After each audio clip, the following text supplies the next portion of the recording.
नमस्कार. सात जन्माची सतीश आणि प्रीती भाग 45 मध्ये तुम्हा सर्वांचं स्वागत आहे. प्रीतीचे मम्मा पप्पा घरी येतात. दार उघडताच प्रीती मम्मा पप्पांना आधी हॉलमध्ये बसायला सांगते. घरात पाऊल टाकताच प्रीतीची मम्मा घरात सगळीकडे नजर फिरवते आणि आनंदाने म्हणते, प्रीती, तुझं घर छोटं आहे पण किती सुंदर आहे. अगदी तुझ्यासारखं. शांत, उबदार आणि व्यवस्थित. तेव्हा प्रीती हसून म्हणते, अगं मम्मा, मी आणि नीताने घराला अगदी आमच्यासारखं ठेवलेलं आहे. प्रीती मम्मा पप्पांना सोफ्यावर बसवते आणि किचनमध्ये जाते. काही वेळातच ती छानसा गरमागरम चहा आणि बिस्किटाची प्लेट घेऊन हॉलमध्ये येते. मम्मा पप्पा चहाचा घोट घेतात आणि त्यांचे चेहरे आनंदाने उजळून निघतात. पप्पा हसत म्हणतात, प्रीती, तू इतका छान चहा करतेस हे आम्हाला अजिबात माहिती नव्हतं. मम्मा ही म्हणते, हो प्रीती, खरंच चहा अगदी हॉटेलसारखा बनलाय. प्रीती हसत म्हणते, मला पण चहा बनवायला येत नव्हतं, पण नीताने शिकवलं. हॉलमध्ये सगळेजण आरामात गप्पा मारत बसले होते. तेवढ्यात प्रीतीची मम्मा आपल्या बॅगमधून एक डब्बा काढते आणि प्रीतीला प्रेमाने म्हणते, प्रीती, हे घे. तुझ्या आवडीचे सगळे पदार्थ मी करून आणलेत. डब्यात बेसनचे लाडू, भाकरवडी, खाकरा असे सगळेच तिचे आवडीचे पदार्थ असतात. प्रीतीच्या चेहऱ्यावर लगेच आनंद झळकतो. ती उत्साहाने म्हणते, अरे वा मम्मा, हे सगळं तर माझं अगदी फेवरेट आहे. मम्मा हसत म्हणते, हो, म्हणूनच खास तुझ्यासाठी करून आणलं. उद्या कॉलेजमध्ये घेऊन जा. तुझ्या मैत्रिणींनाही दे, त्यांनाही आवडेल. हॉलमध्ये एक छान कौटुंबिक वातावरण तयार झालं होतं. सगळे हसत गप्पा मारत असताना प्रीतीचे पप्पा अचानक प्रीतीकडे पाहत म्हणाले, बेटा, यावेळी कदाचित नागपूरमध्ये तुझ्या शेवटच्या सुट्ट्या असतील. तेव्हा प्रीती क्षणभर थबकते आणि आश्चर्याने पप्पांकडे पाहत विचारते, म्हणजे पप्पा असं का म्हणताय? काही झालं आहे का? तेव्हा पप्पा शांतपणे प्रीतीला सगळं समजावू लागले. बेटा, आपली स्वतःची आय-टी कंपनी आहे. आपले जास्तीत जास्त क्लायंट मुंबईत आहेत. त्यांच्या जवळ कंपनी असेल तर काम पटकन आणि सोपं होतं. मुंबईला रोज नवीन प्रोजेक्ट मिळतात. तिथे आय-टी कंपन्यांसाठी चांगल्या संधी आहेत. प्रीती, आपल्याला कंपनी मोठी करायची असेल तर मुंबई योग्य शहर आहे.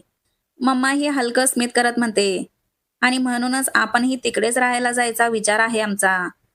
आपण तिथे राहायला गेलो की काम, घर आणि भविष्य सगळं एकत्र ठेवायला सोपं जाईल. पप्पा आणि मम्माचं बोलणं प्रीती शांतपणे ऐकून घेते. त्यावेळी हॉलमध्ये हलकी शांतता पसरली होती. प्रीती दोघांकडे पाहते आणि हळूच म्हणते, मम्मा पप्पा, तुम्ही दोघांनी नीट विचार करूनच हा निर्णय घेतला असेल. भविष्यासाठी तुम्ही जे बघत आहात ते नक्कीच बरोबर असेल. ती एक खोल श्वास घेते आणि पुढे म्हणते, आणि खरंच पप्पा, आपल्या आय-टी कंपनीसाठी मुंबई हेच योग्य शहर आहे. तिथे संधी जास्त आहेत, कामही लवकर होतं, हे मलाही माहीत आहे. मग तिचा आवाज थोडा भावूक होतो. पण पप्पा, नागपूर म्हणजे फक्त शहर नाही.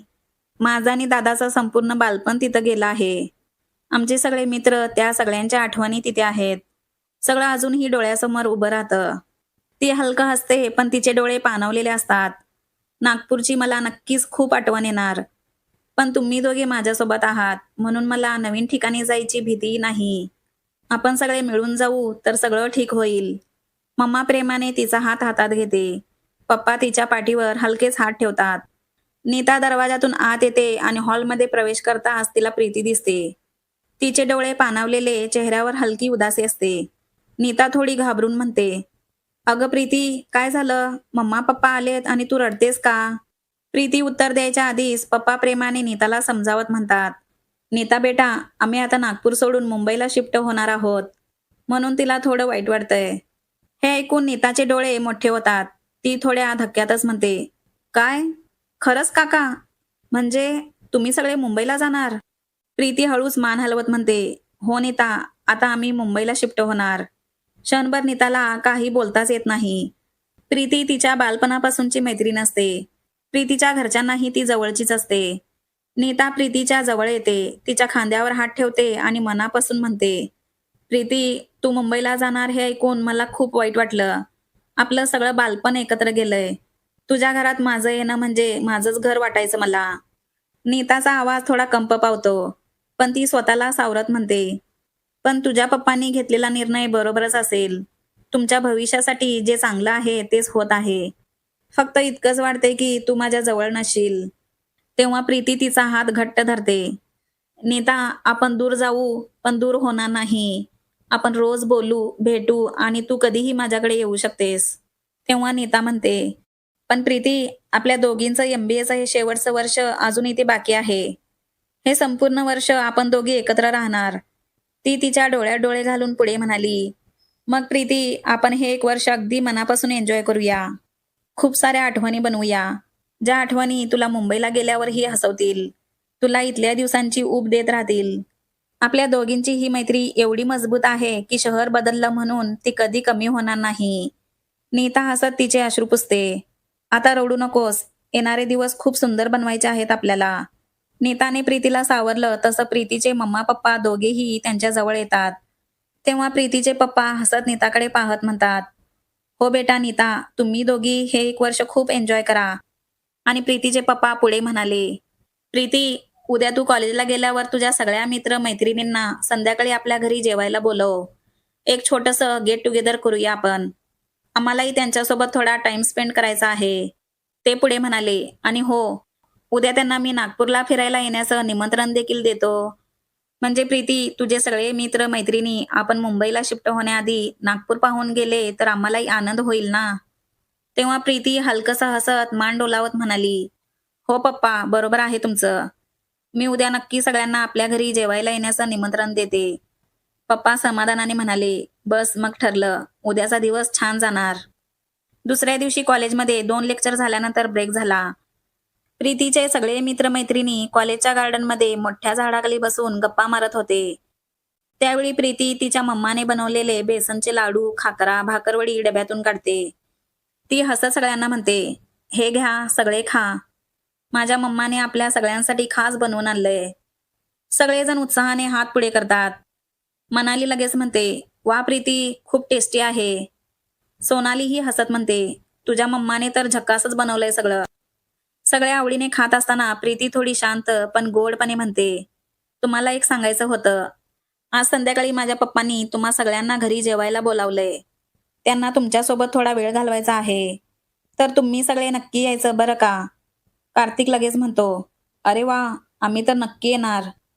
केतकी आणि मनाली दोघी एकत्र म्हणतात, हो हो, आम्ही तर पक्क येणार. तेव्हा गटात उत्साह पसरलेला असतो. तेवढ्यात मागून कोणीतरी प्रीतीच्या खांद्यावर हात ठेवतो. प्रीती पाठीमागे वळून पाहते तर रोहन असतो. तो प्रीतीच्या थोड्या जास्त जवळ येत हसत म्हणतो, प्रीती, फॅशन शो झाल्यानंतर तू कुठे गायब झालीस? अजिबात दिसली नाहीस. तेव्हा प्रीती थोडी मागे सरकते पण हसून म्हणते, मी तर रोज येते कॉलेजला.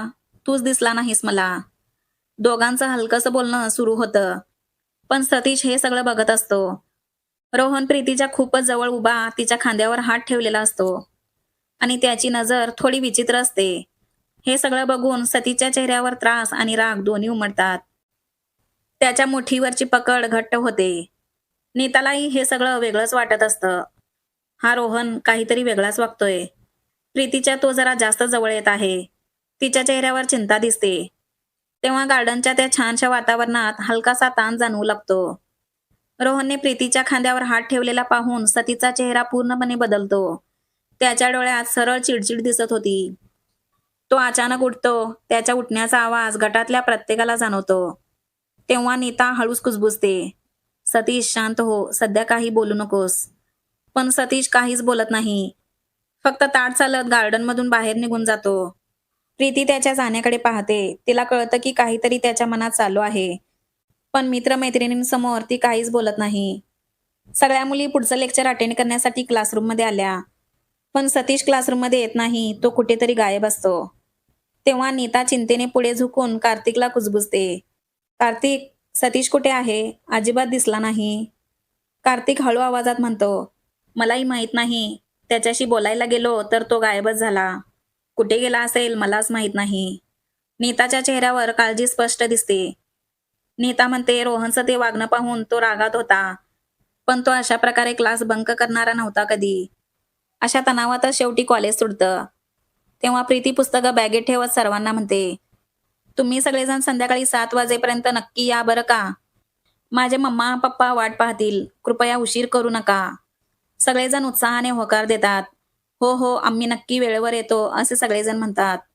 तेव्हा नीता थोडी एकांतात कार्तिकला म्हणते, कार्तिक, तू सतीशला समजावून सांग. आणि संध्याकाळी सतीशला नक्की जेवायला घेऊन ये. नाहीतर उगीच काहीतरी वेगळा समज होईल सगळ्यांचा. तेव्हा कार्तिक म्हणतो, नीता तू काळजी करू नकोस. मी सतीशला समजावून सांगतो आणि आम्ही दोघेही नक्की येणार जेवायला. चालेल या लवकर असं नीता म्हणते. सगळेजण आपापल्या घरी निघून गेले. कार्तिक मात्र अजूनही एकटाच कॉलेजमध्ये उभा होता. तो सतीशला शोधत असतो तेवढ्यात त्याला सतीशचा फोन येतो. तेव्हा कार्तिक एकदम कॉल उचलतो आणि थोड्या घाईतच म्हणतो, अरे सतीश, कुठे आहेस तू? तेव्हा सतीश शांत पण राग दाबलेल्या आवाजात म्हणतो, कार्तिक शांत हो. मी घरी आहे, काळजी करू नकोस. कार्तिक दीर्घ श्वास सोडत म्हणतो, धन्य आहे सतीश. ठीक आहे, मी येतो घरी. हो तू ये, मला बोलायचं आहे तुझ्याशी असं म्हणतो आणि सतीश फोन कट करतो. कार्तिक काही सेकंद फोनकडे बघत राहतो आणि स्वतःशीच म्हणतो, या मुलाच्या चेहऱ्यावर जो राग आणि दुःख दिसलं त्यावरून असं दिसतंय तो आज काहीतरी मोठं बोलणार. तो पटकन बाईक काढतो आणि घरी जाण्यासाठी निघतो. कार्तिक घरी पोहोचतो तेव्हा दार उघडताच त्याला काही बोलावंच लागत नाही. कारण तेव्हा सतीशचा चेहरा सगळं सांगत होता. रागाने लाल झालेला सतीश हॉलमध्ये सोफ्यावर बसलेला होता. कार्तिक शांतपणे त्याच्या जवळ येतो. सतीशने त्याच्याकडे बघितलं आणि एक क्षणही न लावता संतापाने म्हणाला, कार्तिक तू बघितलंस ना, तो रोहन कसा प्रीतीच्या खांद्यावर हात ठेवून उभा होता आणि त्याच्या नजरेत काहीतरी बरोबर नव्हतं. कार्तिक मला वाटतं त्याचा इरादा चांगला नाही. तो श्वास घेत पुन्हा चिडलेल्या आवाजात म्हणाला, असं कोणी मैत्रीच्या नावाखाली इतकं जवळ येत नाही. त्याच्या नजरा, त्याचं उभं राहणं मला अजिबात आवडलं नाही कार्तिक. कार्तिक त्याच्या शेजारी बसतो. हलकसं हसत त्याला शांत करण्याचा प्रयत्न करत म्हणतो, अरे सतीश, शांत हो रे. तू जे पाहिलंस ते मला नाही वाटत तितकं मोठं आहे. प्रीती तर अगदी नॉर्मली त्याच्याशी बोलत होती. तिच्या वागण्यात काहीच विचित्र नव्हतं. सतीश, तू जरा जास्तच विचार करत आहेस असं मला वाटतंय. कार्तिक त्याच्या खांद्यावर हात ठेवत पुढे म्हणाला, मला कळतंय की तुझं प्रीतीवर खूप प्रेम आहे. पण तू जर आत्ताच काही उलटसुलट केलंस तर त्याचा थेट परिणाम तुझ्या आणि प्रीतीच्या नात्यावर होईल आणि ते तुला नक्कीच नको असेल. सतीश काही न बोलता खाली पाहतो. कार्तिक पुढे म्हणतो, आपण बघूया पुढे काय होतं. वेळ आली तर आपण रोहनबद्दल बोलायचंही, पण आत्ता तुझा राग फक्त परिस्थिती खराब करेल. आज संध्याकाळी प्रीतीच्या घरी आपल्याला जेवायला जायचं आहे. जर तू गेला नाहीस तर प्रीतीला काहीतरी वेगळी शंका येईल तुझी. तेव्हा सतीश ओठचावर डोळे मिटून खोल श्वास घेतो. कार्तिक त्याच्या शेजारी शांत बसतो, जणू त्याचा राग स्वतःमध्ये ओढून घेत असतो. तेव्हा सतीश हळूहळू म्हणतो, कार्तिक तू म्हणतोस ते बरोबर आहे. मी असं लगेच रिॲक्ट नाही केलं पाहिजे. मी थोडा शांत होतो आणि तू म्हणतोस तसंच करतो. ठीक आहे, आपण संध्याकाळी प्रीतीच्या घरी जेवायला जाऊया. कार्तिक हलकसं हसतो आणि सतीशला मिठी मारतो. मित्रांनो, तुम्हाला काय वाटतं? म्हणजे आता ही वेळ आहे का? म्हणजे सतीशने आता प्रीतीला सांगितलं पाहिजे का की तिचं तिच्यावर प्रेम आहे? या बाबतीत तुमचा काय विचार आहे हे मला कमेंट करून सांगा. आणि हा भाग आवडला असेल तर व्हिडिओला एक लाईक करा आणि चॅनलला सबस्क्राईब करा.